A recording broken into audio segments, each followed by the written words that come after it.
Dear students, Ashrafi education star YouTube channel में आपका welcome है मोस्ट। तो डियर स्टूडेंट्स, ये मेरा त्रिकोणमिति का दूसरा क्वेश्चन है 8.1 का। तो ये क्वेश्चन ये है कि सेक थीटा बराबर 13/12 दिया हुआ है, तो सभी त्रिकोणमिति का मान निकालने के लिए आपको कह रहा है। तो चलिए आइए इसे सबसे पहले देखते हैं। यहाँ पे ये है कि मैंने सबसे पहले एक समकोण त्रिभुज बना लिया। समकोण त्रिभुज मेरा PQR बना है। तो यहाँ पे R जो मेरा एंगल है वो थीटा है, तो थीटा के जस्ट सामने का जो भुजा हुआ वो मेरा लंब होता है। और यहाँ पे समकोण त्रिभुज समकोण कोण हो गया Q, तो Q के जस्ट सामने का जो भुजा हुआ वो मेरा कर्ण हो जाएगा। और ये मेरा लंब हो गया, ये कर्ण हो जाएगा, तो ये बचा हुआ आधार हो जाएगा। ये तो आप अच्छी तरह से जान चुके हैं। अगर जिन स्टूडेंट्स को ये समझ में नहीं आ रहा है कि लंब क्या है, आधार कौन है, कर्ण क्या है, तो मेरा फर्स्ट सेकेंड थर्ड वीडियो जो पहले अपलोड किए उसे शुरू से लेकर अंत तक ज़रूर देखिए। आपको एकदम बिल्कुल 0 टू हाई लेवल तक मैं समझाया हूँ और अच्छी तरह से आप समझ में आ जाएगा। तो चलिए स्टूडेंट्स, सेक थीटा बराबर 12/13 है, 13/12 है। इसका मतलब ये है कि सेक थीटा क्या होता है, कर्ण बटे आधार होता है। तो कर्ण मेरा यहाँ पे क्या है, 13 है। और सेक थीटा बराबर 13/12 है ये क्वेश्चन में, तो कर्ण बटे क्या हो जाएगा, आधार। तो कर्ण की जगह पे आइए मैं 13 लिख देता हूँ, क्योंकि मेरा ये कर्ण है और आधार मेरा क्या है, 12 है। तो सेक थीटा क्या होता है, कर्ण बटे आधार होता है। तो कर्ण की जगह पे मेरा 13 हुआ और आधार की जगह पे 12 हुआ। तो कर्ण और आधार पता है, तो हमको लंब निकालना पड़ेगा। तो चलिए आइए लंब निकालते हैं। तो सबसे पहले यहाँ पे मैं लिखूँगा समकोण त्रिभुज। तो समकोण मैंने लिखा है यहाँ पे समकोण त्रिभुज PQR में Q मेरा क्या हो जाएगा, 90 डिग्री हो गया। तो PQ हमें निकालना है, PQ तो मेरा लंब है। तो लंब बराबर क्या हो जाएगा, कर्ण स्क्वायर और माइनस आधार स्क्वायर। तो कर्ण मेरा PR हो गया, तो PR का स्क्वायर माइनस QR स्क्वायर कर दिया। तो अब मुझे PR के जगह पे वैल्यू पता है 13, तो 13 का स्क्वायर कर देंगे और माइनस QR की जगह हमको पता है 12, तो 12 का स्क्वायर कर देंगे और रूट अंडर कर देंगे। अब चलिए फ्रेंड्स, यहाँ पे 13 का स्क्वायर है, तो 13 जो है, 13 का स्क्वायर वर्ग निकालिएगा 13 का तो 169 होगा, और 12 का निकालिएगा तो 144 होगा। फिर रूट अंडर कर दीजिएगा। फिर 169 मतलब 169 में से 144 को माइनस कीजिएगा, तो यहाँ पे आपका हो जाएगा 25। 25 का वर्गमूल निकालिएगा तो यहाँ पे क्या हो जाएगा, 5। यहाँ पे 169 कैसे आया, तो मैं 2-3 क्वेश्चन बता देता हूँ। जैसे यहाँ पे 2 का स्क्वायर है, तो बहुत सारा स्टूडेंट्स क्या कर देता है, 2 गुने 2 यानी कि 2 को 2 बार लिख करके 4, वो ठीक है। अब 3 का स्क्वायर है, तो वो सीधे क्या कर देता है, 3 गुना 2 कर देता है, 3 गुने 2 यानी कि 6 हो जाएगा। तो ये जो 3 गुने 2 6 क्या, वो गलत है। 3 का स्क्वायर है, इसका मतलब 3 को 2 बार लिख लीजिए और उसको गुना करके लिखिए, तो 3 तिहाई 9 हो जाएगा। जैसे यहाँ पे 4 का स्क्वायर अगर है, तो 4 गुने 4 लिखिएगा, तो 2 बार 4 लिख करके पावर जितना रहेगा ना उतना बार लिख लीजिए और फिर गुना कर लीजिए। तो 4 चौका यहाँ पे 16, ये आपका सही है। लेकिन 4 का स्क्वायर है, तो 4 गुने 2 लिखिएगा, तो 4 दूना 8, ये आपका गलत तरीका है। तो स्क्वायर निकालने का यही तरीका होता है, जिसका स्क्वायर रहेगा। जैसे मेरे क्वेश्चन में 13 का स्क्वायर था, तो मैं यहाँ पे 13 का स्क्वायर करेंगे तो 13 गुने 2 नहीं करेंगे, 13 गुने 2 करेंगे तो 26। ये गलत है, बहुत सारा स्टूडेंट यही गलती करता है। यहाँ पे मैं लिखूंगा 13 गुने 13 यानी कि 2 बार 13 को लिखेंगे और फिर इसको गुना कर लेंगे तो 169 हो जाएगा। तो अब मेरा ये लंब निकल गया, तो लंब मेरा क्या निकला, यहाँ पे 5 निकल गया। तो त्रिभुज में, समकोण त्रिभुज में लंब, आधार और कर्ण जैसे ही तीनों पता, हमेशा 2 चीज़ दिया रहेगा। साइन थीटा देगा P/H यानी कि लंब बटे कर्ण देगा तो आधार निकालना रहेगा, कभी कर्ण बटे आधार देगा तो लंब निकालना रहेगा। तो इसे 2 दिया रहेगा तो एक हम निकालने का कोशिश करेंगे और निकाल लेंगे। निकालने के बाद यहाँ पे क्वेश्चन में बोला है कि सभी त्रिकोणमिति का मान निकालना है। तो सभी त्रिकोणमिति का मान निकालने का मतलब हम साइन से स्टार्ट करेंगे।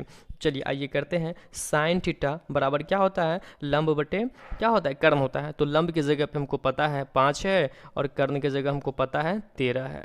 चलिए अब फिर देखते हैं कॉस थीटा। तो कॉस थीटा होता है मेरा आधार बटे कर्ण, तो आधार मेरा 12 है और कर्ण मेरा 13 है। फिर देखते हैं टैन थीटा। तो टैन थीटा जो है हमको पता है क्या होता है, लंब बटे आधार होता है। तो लंब मेरा 5 है और आधार मेरा 12 है। अब यहाँ पे मैं देखूंगा कि साइन थीटा 5/13 है, तो हम डायरेक्ट कॉसेक थीटा निकालेंगे। तो कॉसेक थीटा फिर त्रिभुज में नहीं जाएंगे, यानी कि इसके अंदर नहीं जाएंगे, अब डायरेक्ट हम इसको यहाँ पे कन्वर्ट कर देंगे, इन्वर्स कर देंगे। तो साइन थीटा 5/13 था, तो कॉसेक थीटा सीधा 13/5 कर देंगे। और यहाँ पे कॉस थीटा 12/13 है, तो सीधा मैं सेक थीटा डायरेक्ट क्या कर दूंगा, 13/12 कर दूंगा, जो कि मेरा क्वेश्चन में दिया हुआ है। और यहाँ पे टेन थीटा बराबर 5/12 है, तो हम कॉट थीटा निकालेंगे, तो सीधा कॉट थीटा क्या हो जाएगा, 12/5 हो जाएगा। तो डियर स्टूडेंट्स, आपको अच्छी तरह से मैं इसको समझाया और आप इसे समझ में आ ही गया होगा। तो उम्मीद करते हैं जब समझ गए हैं तो इसे बिल्कुल शुरू से लेकर अंतिम तक ज़रूर देख कर लीजिए, और देखने के बाद इसे लाइक करिए, कमेंट कर दीजिए और अपने दोस्तों के साथ शेयर करना ना भूलिए। Thanks for watching. अब इसके बाद मैं तीसरा क्वेश्चन बताऊंगा। स्टूडेंट्स, तीसरा क्वेश्चन ये है कि साइन थीटा बराबर 0.7 है, तो सभी त्रिकोणमिति का मान निकालना है। तो स्टूडेंट्स 0.7 देकर के आप घबराइएगा नहीं, क्योंकि जब मैं क्लास 10th में पढ़ा करता था तो 2015 में मैंने मैट्रिक किया, जो उस वक्त मेरा मैट्रिक में मार्क्स है मैथ का 92 मार्क्स। तो मैंने इस क्वेश्चन को देखा था तो मैं बहुत बार गलती किया था, लेकिन सर मुझे एक ही बार समझाया तो समझ में आ गया था। तो मैं इसे देखकर बहुत घबराया, लेकिन घबराना नहीं है। यहाँ पे देखिए ये 0.75 लिखा हुआ है, तो सबसे पहले इसको डेसिमल उड़ा लीजिए, दशमलव को हटाइए। दशमलव को हटाने का आसान तरीका आपको बताने जा रहे हैं। ये दशमलव है, इसको हटाने के लिए इसको क्रॉस कीजिए, और इस दशमलव के लिए यहाँ पे मैंने 1 लिखेंगे। और दशमलव के दाएं साइड में 2 संख्या था, एक 2 संख्या है, तो 2 0 डालिए। अब इसको काट दीजिए, 25 से काटेगा तो 25 तिहाई 75 और 25 चौका 100 हो जाएगा। अब यहाँ पे 3/4 निकल गया, इसका मतलब है कि साइन थीटा बराबर 3/4 हो गया। तो अब साइन थीटा बराबर 3/4 है, तो साइन थीटा क्या होता है, लंब बटे कर्ण होता है। तो लंब की जगह पे मेरा क्या हो जाएगा, 3। तो लंब की जगह पे ट्रिंगल हम यहाँ पे समकोण त्रिभुज बना चुके हैं, ए बी सी। बी मेरा समकोण है और थीटा ये सी थीटा है, तो ये एंगल सी थीटा है, तो इसके जस्ट सामने का मेरा भुजा क्या होगा, लंब होगा। और ये समकोण त्रिभुज है, तो समकोण का जस्ट सामने का भुजा मेरा कर्ण होता है। तो ये तो आपको पता है। तो मेरा यहाँ पे अब साइन थीटा 0.75 ना होकर के अब मेरा साइन थीटा 3/4 हो गया। तो साइन थीटा क्या होता है, लंब बटे कर्ण होता है, तो लंब की जगह पे मेरा 3 हो जाएगा और कर्ण की जगह पे मेरा 4 हो गया। तो लंब और कर्ण पता है, तो आधार निकाल लेंगे। तो चलिए आइए यहाँ पे सबसे पहले लिखेंगे समकोण त्रिभुज। क्या लिखेंगे, तो यहाँ पे समकोण त्रिभुज ए बी सी में एंगल बी जो मेरा एंगल है वो मेरा 90 डिग्री है, समकोण है।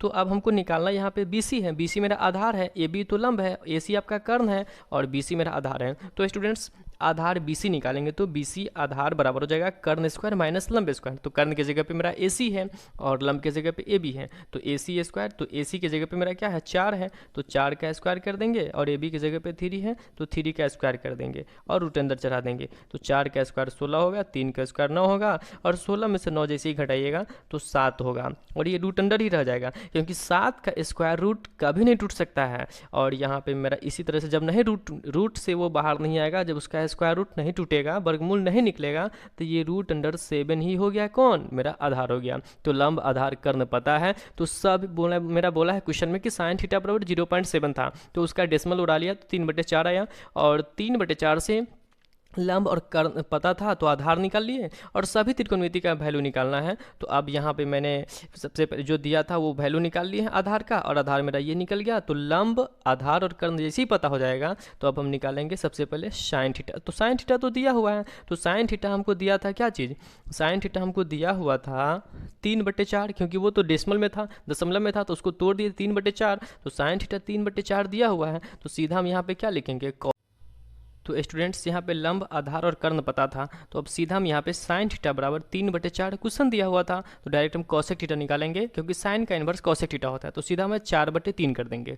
टेन थीटा बराबर यहाँ लंब बटे आधार होता है, तो लंब हमको पता था 3 और आधार पता था √7, तो टेन थीटा बराबर लंब बटे आधार, तो 3/√7 हो गया। और सीधा इसका कॉट थीटा निकालेंगे, तो सीधा इसको पलट दीजिए, एक्सचेंज कर दीजिए, मतलब उल्टा कर दीजिए, इन्वर्स कर दीजिए, तो √7/3 हो जाएगा।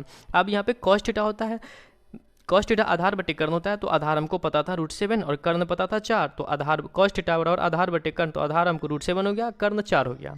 अब सीधा सेक थीटा निकालेंगे, कॉस का इन्वर्स होता है सेक थीटा, तो सेक थीटा हो जाएगा आधार जो 4 को ऊपर कर दीजिए और √7 को नीचे कर दीजिए, क्योंकि ये इसका इन्वर्स है। तो डियर स्टूडेंट्स, आप इसे अच्छी तरह से आप समझ चुके हैं। 3 क्वेश्चन मैंने बताया, इस तीनों क्वेश्चन को आप गौर व फिक्र से सोचिए और समझिए, देखिए कि ये क्वेश्चन समझाने का मेरा तरीका कैसा है और आप कैसे समझे हैं। तो स्टूडेंट्स, इस तरह के बहुत सारा वीडियो मैं मैथ्स का बहुत डालूंगा, साइंस का भी डालूंगा, एसएसटी, ज्योग्राफी, हिंदी सबका डालूंगा।